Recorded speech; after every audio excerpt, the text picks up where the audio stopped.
दोस्तों नमस्कार। Colonel Ajay, CEO Ajay astro money guru, first global astro finance digital channel से आपसे हम खातिब होता हूं। आज है 21 जनवरी सन 2025। दोस्तों आज के एपिसोड में हम चर्चा करेंगे अर्जेंटीना के मक्का और सोयाबीन उत्पादन पे। गौरतलब है कि लैटिन अमेरिका का ये जो देश है संसार में मक्का का तीसरा सबसे बड़ा निर्यातक और चौथा सबसे प्रमुख उत्पादक देश माना जाता है। और साथ साथ सोयाबीन की बात करें तो ब्राजील और अमेरिका के बाद अर्जेंटीना का नंबर विश्व में तीसरा माना जाता है। ये प्रमुख उत्पादक एवं निर्यातक देश है। और सोयाबीन तेल और सोया मील के निर्यात में अर्जेंटीना का नंबर विश्व में पहला है। अतः सभी व्यापार विश्लेषक एवं व्यापारी अर्जेंटीना, ब्राजील और अमेरिका पर सबसे पैनी नज़र रखते हैं। दोस्तों खाद्य तेलों में पिछले लगभग 3 महीने से ज़बरदस्त उतार और चढ़ाव देखा जा रहा है। जब ये तेज़ी दिखाता है तो ज़बरदस्त तेज़ी देखने नहीं मिलती है, और जब गिरावट आती है तो सबके धुर्रे उड़ जाते हैं। दोस्तों हमारा हर संभव प्रयास रहता है कि आपको हर महत्वपूर्ण जानकारियों से रूबरू कराया जाए, और आपने हमारे चैनल को देश का सबसे अग्रणीय चैनल बनाने में हमारी जो सहयोग किया है, मैं पूरी टीम की तरफ से आपका धन्यवाद प्रेषित करता हूं। जानिए अर्जेंटीना में सोयाबीन व मक्के के उत्पादन में क्या महत्वपूर्ण परिवर्तन देखने को मिल रहे हैं। जानिए रिपोर्ट विस्तार से। दोस्तों इससे पहले हम आगे चलें, एक विनम्र अनुरोध। यदि आप हमारे चैनल पर नए हैं, पहली बार आए हैं और अभी तक सब्सक्राइब नहीं किया है, यदि चैनल पसंद आता है तो सब्सक्राइब अवश्य कीजिएगा। दोस्तों आज का युग सूचना का है, इंफॉर्मेशन का है, रिसर्च का है, अनुसंधान का है। जो जितना आगे रहेगा, जो जितना ज़्यादा वेल इन्फॉर्म्ड रहेगा, वो उतना ही आगे व्यापार और व्यवसाय में रहेगा। खबर निकल के आ रही है कि अर्जेंटीना में सूखे की वजह से सोयाबीन व मक्का के उत्पादन के अनुमान में कटौती जारी की गई है। दक्षिण अमेरिकन देश अर्जेंटीना में अधिकांश इलाकों में लंबे समय से अच्छी बारिश का अभाव था तथा तापमान ऊंचा रहने के कारण सूखे का संकट बढ़ता जा रहा है। इससे सोयाबीन और मक्का की फसलों के विकास पर प्रतिकूल असर पड़ रहा है, और फसलों की बिजाई समाप्त होने के बाद अब इसकी प्रगति पर सबका ध्यान केंद्रित है, मगर मौसम की हालत पूरी तरह से अभी अनुकूल नहीं बताई जा रही है।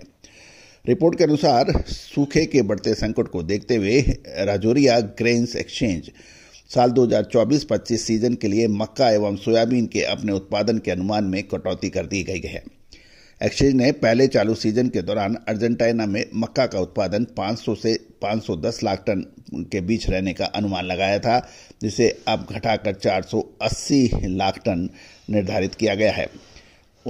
उत्पादन अनुमान में हुई 20 से 30 लाख टन की इस भारी कटौती से स्पष्ट संकेत मिलते हैं कि अर्जेंटीना में बरसात पर आश्रित क्षेत्रों में फसल की हालत लगातार बद से बदतर होती जा रही है।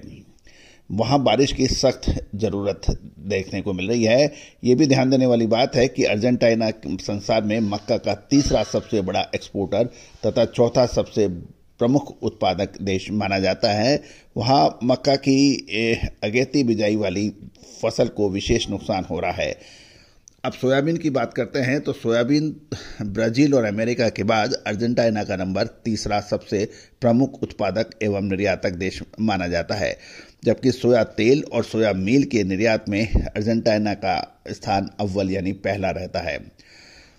एक्सचेंज की बात माने तो साल 2024-25 के वर्तमान सीजन के दौरान पहले सोयाबीन का उत्पादन 530 से 535 लाख टन के बीच होने का अनुमान लगाया गया था, लेकिन अब मौसम की मौजूदा स्थिति को देखते हुए इसका वास्तविक उत्पादन इससे कम होने की संभावना है। बरसात की कमी से सोयाबीन फसल की उपज दर प्रभावित होने की आशंका लगाई गई है।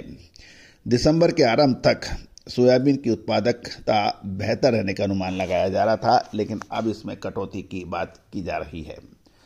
दोस्तों महत्वपूर्ण ये रहता है कि आज पूरा विश्व, अर्जेंटीना हो, ब्राजील हो, अमेरिका हो, मलेशिया हो, इंडोनेशिया हो, सब भारतीय अनुसंधान पद्धति एवं फंडामेंटल एनालिसिस के आधार पर जो विश्लेषण है उस पर नजर गड़ाए बैठे हैं।